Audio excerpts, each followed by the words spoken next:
Здравейте, потребители на VBOX, аз съм Gamer TV. Както знаете, започвам поредица на PES 12 Шампионска лига.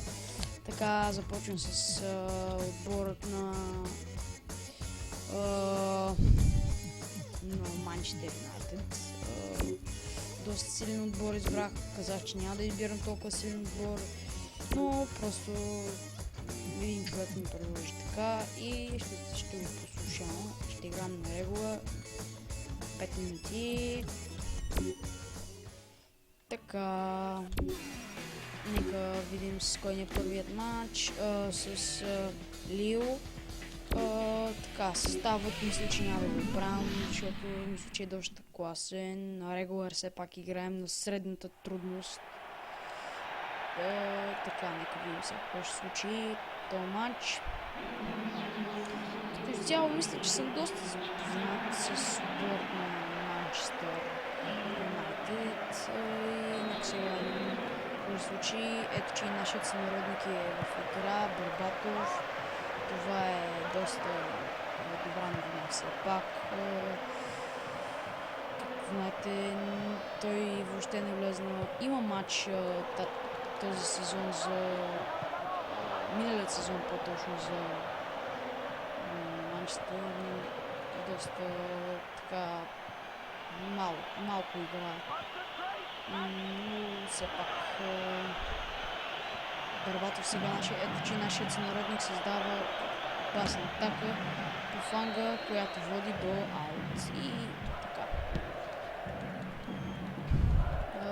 Сега тук не успяхме да вземем топката с глава. Изстрел отдалече и това беше опасен изстрел. Жервиньо какъв удар само прави.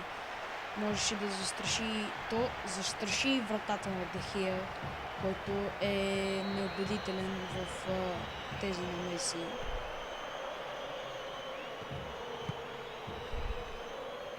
Съжалявам, ако чуете нещо, понеже някакво бебе вънка духе.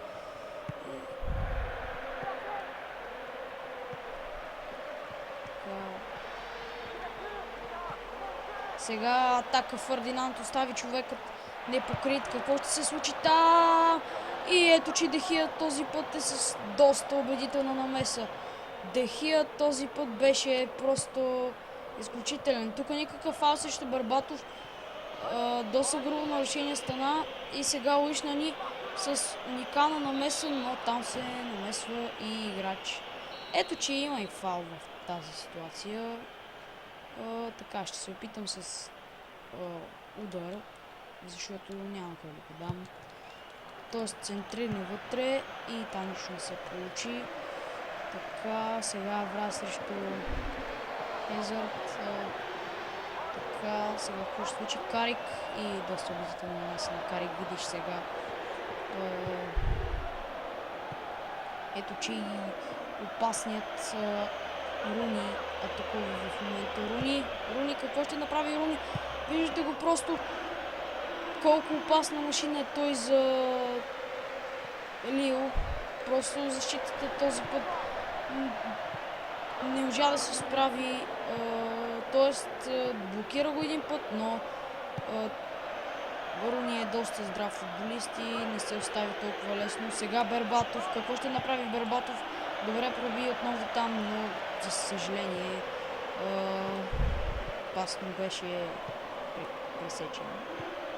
Така, отново нашия сънародник владее изстрел на нашия сънародник, което доведе до рикошет и от топката отново е наше владение. Сега отново е нашият сънародник Бербатов. Така, няма да коментирам това, просто доста натиснах тук копчето на джойстика и виждате къде отива топката. Така, аут в полза на Лио. 2 минути добавено време на краят на първото полувреме. Така, 0-0 е все още резултатът. И тук мисля, че трябва да има фаул. Не, тъч в полза на това, на Лио. Сега тук опасно фърляне на тъч в наказателното поле. И ето край на първото полувреме. доста интересно първо по време, наблюдахме с така положения. И нека сега видим какво се случи второто по време. Ето, че и Барбатов отново в игра, не е сменен. Сега уж ни този бърз футболист атакува по фланга. Ето, че ни там атакува и този пас беше доста опасен, но е пресечен. Рафел е доста млад футболист и така не е придобил още опит, но изстрелно рикошет и топката излиза в тъч. Рафел, да добавим за Рафел, той не е много така опитен футболист, но все пак е един доста полезен играч за отбора. В момента натрупва опит и въобще млад е и Дехе излиза рисковано. Ето, че и гол за Лил. Ето, че и Лил повеждат 57 минута, доста така елементарен гол ни вкараха, попука се нашата защита, Дехия направи грешка, че излезе толкова напред и се стигна до гол за Лил. 1-0. Ето виждате гола, нашата защита се пропука. Там Видич мисля, че не подсигури Фердинанд. Дехия излезнал рисковано и ето, че е 2-0 за Лил. Просто някакво отвърне, доста така нелепо вкараха, но сега ще се опитаме да направим всичко възможно да вкараме един гол. Така, Рафел сега пробия по фланга, но нищо не се получава и топката е отново във владение на Лил. Какво ще случи тази атака на ни? Прави шпагат, не помага този шпагат. Там играта обърната към играч на Лил. Така, сега на ни към Карик. Сега Бербатов, Руни, ето, че Руни хваща топката. Сега ето, че и Гикс, какво ще направи Гикс? Изстрел на Гикс! Това беше доста така красив удар от страна на Гикс. Толкова близко се размина. Ето, погледнете добрата атака на Манчестър Юнайтед и пропускът на Гикс. Просто невероятни атаки създаваме, но не ни се отваря шансът да вкараме гол. Така. За сега вкараха ни гол, защото се пропука нашата защита, но виждате как веднага почнахме да пресираме и ето, че там се обърка играч на Лил от тези финтове. Сега Давид Дехия реши да късо допусне. Сега на ние е доста бърз футболист. Виждате как пробива просто по фланга. Пас към нашия сънародник. Бербатов към Руни. Гикс. Какво ще направи Ран Гикс? Виждате го просто. Бербатов! Аут!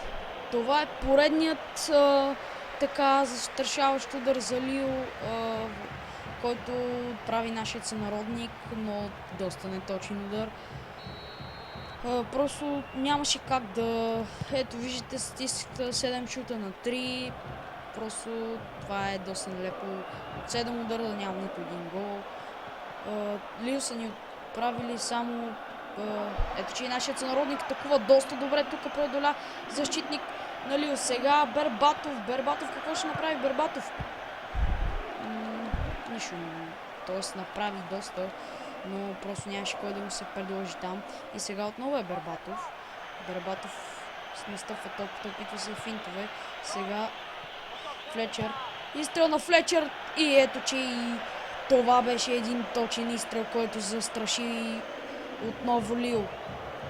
Това просто беше брилянтен изстрел, щеше да се получи доста красив гол и корнер в полза на така центриране вътре. Бербатов, какво ще да прави Бербатов? Ето, че поредният удар, който минава над вратата и това просто е...